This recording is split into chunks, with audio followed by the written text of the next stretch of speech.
Rudy Mana, bonjour.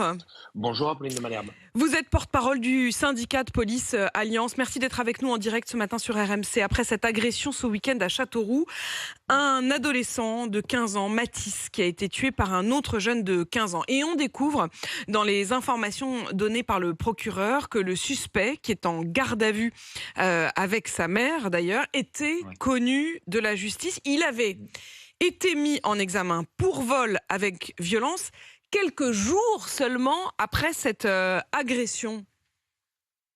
Oui. Ben oui, écoutez, c'est Avant bienvenue cette en agression, France. évidemment. Oui, mais bienvenue en France aujourd'hui, quoi. Dès que nous avons un mineur de moins de 16 ans, bien évidemment, c'est extrêmement compliqué pour les magistrats qui n'ont pas les moyens légaux de le faire, hein, il faut se dire les choses, pour de placer en détention, ces jeunes-là parce que l'excuse de minorité, on peut la casser cette excuse de minorité entre 16 et 18 ans, mais en dessous de 16 ans, c'est difficile de le faire. Alors imaginez la famille, de ce petit Mathis qui, elle, quand même, il faut le rappeler sur votre antenne, a pris perpétuité. Quoi qu'il arrive, elle a pris perpétuité parce qu'elle a perdu un enfant de 15 ans qui a pris, je le rappelle, Apolline, 4 coups de couteau. Mm. 4 coups de couteau dans le thorax. Donc, je veux dire, c'est un acharnement presque, parce que quand il y a un coup de couteau, ça peut être juste un Oui, ça n'a pas énervement de la ripé, haine. ça n'a pas ripé. Enfin, je Ça sais n'a pas pas, je sais ripé, même on est pas si bien on peut d'accord. dire ça comme ça, mais enfin, en effet, ce que Tout vous à dites, fait. Rudy Mana, c'est que c'est un acharnement avec véritablement la volonté d'aller au bout. Vous disiez à l'instant, ils n'ont pas les moyens légaux. Je vais préciser effectivement les choses, parce que quand on lit attentivement le communiqué du procureur, on sent une forme d'aveu d'échec, au fond, de la part Oui. du procureur lui-même. Il dit: le mineur a été placé sous contrôle judiciaire la semaine dernière, donc, Mm. pour des faits de vol avec violence. Et il précise, je cite: seule mesure de sûreté prévue par le Code de la justice pénale des mineurs pour un mineur de son âge sans condamnation antérieure. Sous-entendu, nous n'avions pas C'est ça. d'autres options. Et je précise d'ailleurs que l'auteur présumé donc de ces coups de couteau mortels avait non seulement été mis en garde à vue la semaine précédente, hein, et donc Mm. laissé en liberté, mais Mm. également 3 semaines avant, Oui, en février. Donc c'est donc tout à comme fait. si il a vu la police et la Mm. justice il y a en février, il a Mm. eu affaire à eux Mm. en avril, et puis finalement la mort de Mathis. C'est vrai que on comprend que l'aveu d'échec soit total. Tout à fait. Et puis vous parlez de l'aveu d'échec, effectivement, à travers cette phrase, ça prouve l'aveu d'échec, mais imaginez l'aveu d'impuissance aussi des policiers, qui, je le rappelle, dans cette affaire, ont interpellé l'auteur des faits 2 heures après les faits. 2 heures après la bagarre, Imagine ouais. 2 heures après la bagarre, on a réussi à l'interpeller. Donc déjà, je voudrais féliciter tous ces collègues policiers qui ont procédé rapidement à cette interpellation. Mais imaginez l'aveu d'impuissance que nous avons à longueur de journée. Parce Mm. que combien de mineurs on interpelle tous les jours? Vous savez, en 20 ans, la délinquance des mineurs a doublé en France. Donc on a affaire tous les jours à des gamins de 14, 15 ans. Alors beaucoup aussi entre 16 et 18 ans. Mm. Et on se rend compte que malheureusement, les sanctions pénales n'aboutissent pas derrière. Il n'y a rien en fait contre ces individus. Donc il y a un vrai sentiment d'impunité de ces gamins-là. Et comme vous l'avez très bien décrit, ben, en 3 mois, il a été interpellé 3 fois par les services de police et on est arrivé à la troisième fois à un drame absolu. Donc ça veut quand même dire, et c'est vrai que c'est terrible, on, Mm. on essaye de se mettre à la place de la famille de Matisse, mais c'est Bien sûr. évidemment chose impossible, ce drame absolu, avec, Mm. en se disant, mais je comprends pas, c'est-à-dire que la police l'a vu une première fois, la police l'a vu une deuxième fois, et c'est Mm. donc la troisième fois, et notre fils est mort. Rudy Mana, vous avez précisé, vous avez dit cette expression, l'excuse de minorité. Je redis les choses parce que c'est déjà une question Mm. qui s'est posée il n'y a qu'une semaine, après le drame de Viry-Châtillon, Chamsidine. Le Oui. Premier ministre, Gabriel Attal, a ouvert la question des excuses de minorité, c'est-à-dire juger les mineurs différemment des majeurs. Mm. Est-ce que si vous glissez cette expression, c'est aussi que vous vous dites, Rudy Mana, qu'au fond, il faut revoir cette question d'excuses des minorités?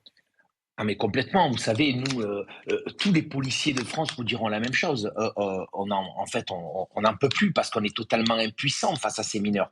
Alors bien évidemment qu'il faut que la responsabilité pénale aujourd'hui soit abaissée à 16 ans. Ça, c'est une première chose. Alors pour cette affaire-là, ça n'aurait pas été une solution puisqu'il a 15 ans. Mais on commence à avoir de plus en plus d'affaires, de nombreuses affaires avec des individus, vous l'avez très bien décrit tout à l'heure, des individus qui ont moins de 16 ans. Alors il va falloir trouver des solutions. Alors il faut comprendre aujourd'hui que ces mineurs, à 14 ans ou 15 ans, sont d'une violence inouïe, sont d'une violence absolue. Donc, il faut faire des propositions pour éviter que ces gamins-là soient dans la société et vivent avec la société, au moins pour un certain temps, de manière à peut-être les rééduquer.